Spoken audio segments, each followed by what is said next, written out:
How do you read the position of our president? I mean, he had a talk to the people session last night, but he didn't once mention anything about what's going on in the West Philippine Sea. How would you read that?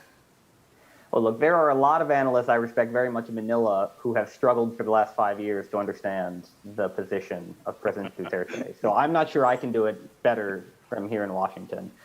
I do get the sense that, President Duterte hasn't changed who he is, how he feels about the Americans, or how he feels about the Chinese. But he is entering the last year of his presidency, and his China policy has been an abject failure, whether it's bringing in investment or aid or trying to tamp down the tensions in the West Philippine Sea. So I would suspect that as a president entering his last year, he has other concerns, other priorities, most of them domestic, and why continue to fight for this policy that, on which Beijing has not upheld its end of the bargain. I would suspect that he is really just tired of preventing the bureaucracy from doing what it already wants to do. But may I ask you, as a think tank, I'm sure that you've already, I suppose, looked at the possibilities as to whether the president could reverse what the DFA, or the Department of Foreign Affairs, and the Department of National Defense have been doing in the past few days. Because as you do know, the president is still the wild card. He still is the chief architect of foreign policy and the commander-in-chief, so he can reverse at any time. What do you think are the chances that he would, given what you just said? I think that every morning when I turn on the news and see what happened overnight in the Philippines, anything is possible when it comes to what President Duterte has said. But the trend seems clear. Really, for the last year, we've seen, I think, greater space given to DFA and DND and AFP to do what they want to do. And yes, Harry Roque will go up on the podium and try to spin it the next morning, but less and less are we seeing the president intervene as he did earlier in his presidency. Of course, that can change. And the president has the final say on foreign policy, but doing so comes at cost. It is clearly, the foreign policy piece is clearly the most unpopular piece of the Duterte presidency's policy agenda.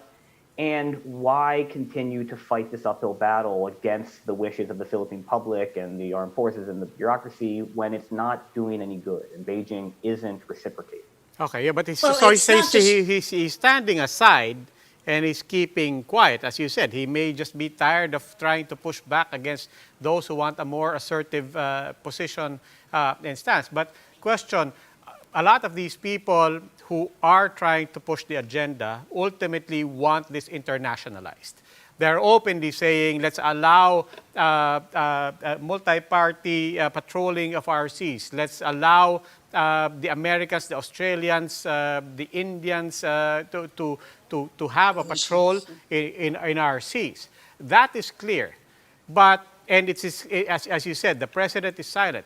But for as long as the president is silent and is not actively on board with that same agenda, can that internationalization actually happen and actually be operationalized?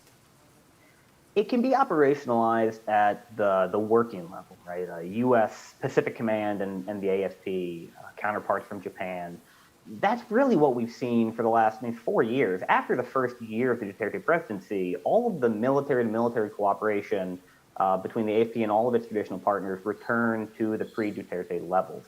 What you can't get, though, is you're right, you can't get the huge international diplomatic costs that you would hope to impose on Beijing, because the president, at the end of the day, is not going to go in front of a camera and bash the Chinese for what they're doing. So it is left to Secretary Lawson, Secretary Lorenzana, who can be effective, but not as effective as the president. And that is just reality. It is what it is.